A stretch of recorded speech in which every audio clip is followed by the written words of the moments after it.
Welcome today to BEC-BC's video cast. We're welcoming John Grainger, Executive Director for BEC-BC. Hi, John. Nice to see you again. Thank you. John, it'd be great if you could give us an update on how you see the current economic situation. What are sort of the top 3 things that businesses need to be thinking about, and how is BEC-BC involved in supporting its members? Thank you. Well, first of all, I hope everybody's keeping safe and well and trying to get through this autumn period. The weather's changing, obviously.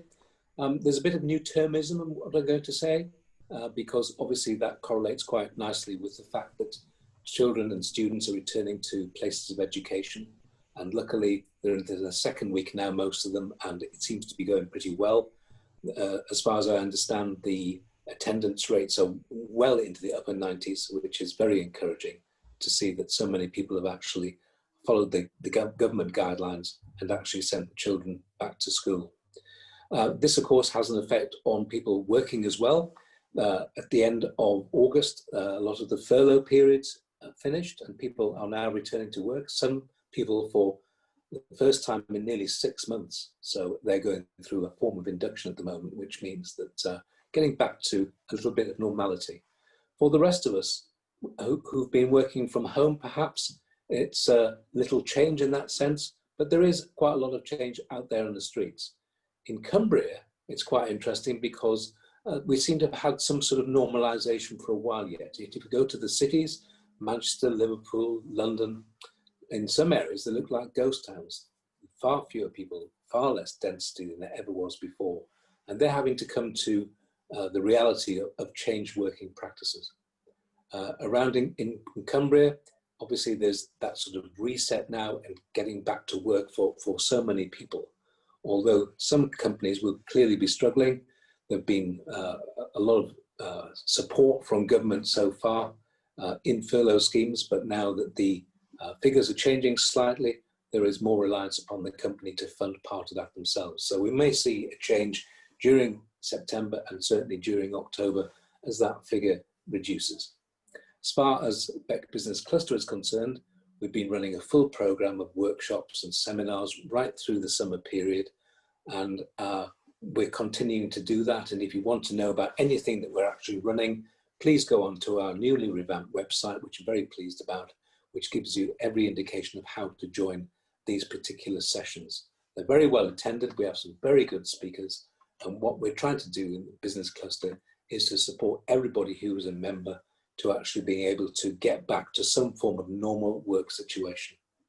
So thanks very much, John. That's great. So looking ahead, what would you see is going to happen over the next few months? You obviously run up to Christmas, but then 2021, what can businesses be looking out for? What should they be preparing for?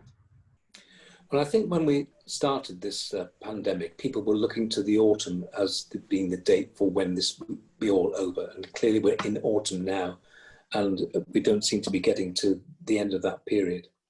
And indeed, the very day that I'm speaking here, there looks like there might be some more double spikes around.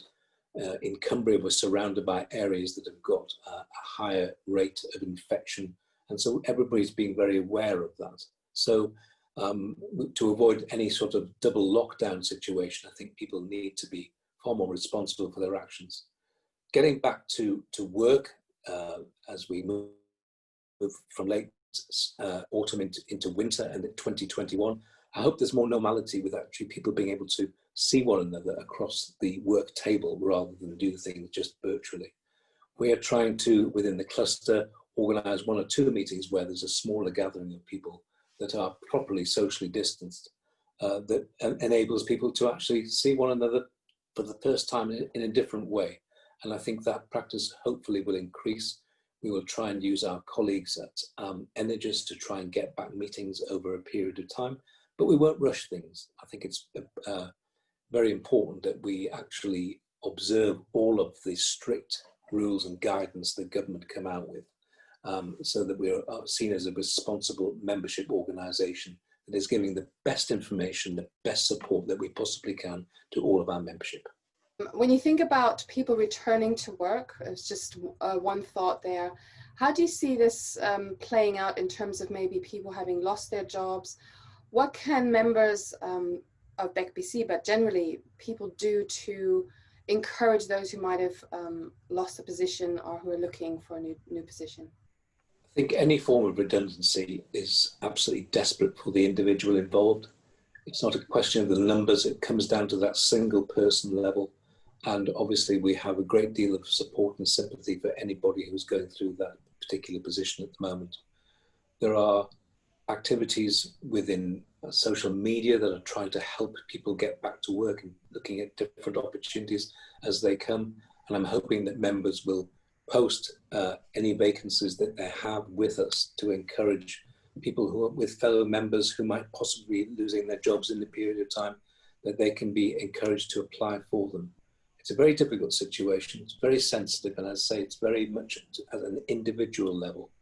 We will do everything we possibly can and look at ways of supporting people to get back to work through opportunities as we see them, and any form of training that we can point in the direction of as well. It's a very sensitive issue, one we're very, very much aware of. Yeah, it can be really difficult, I think, for people. But it is great to see that BEC has so many members who are reaching out on social media. I've seen that already, and who are talking to each other. So we hope that that continues. So yeah, I have great faith in the individuals as members of Business Cluster, who not only are working as members of the Business Cluster, but live and work in our community. And it's the community that's shown such great strength over this period of time during the pandemic, and will continue to do so. Yeah, thank you very much, John. That's great. Thank you.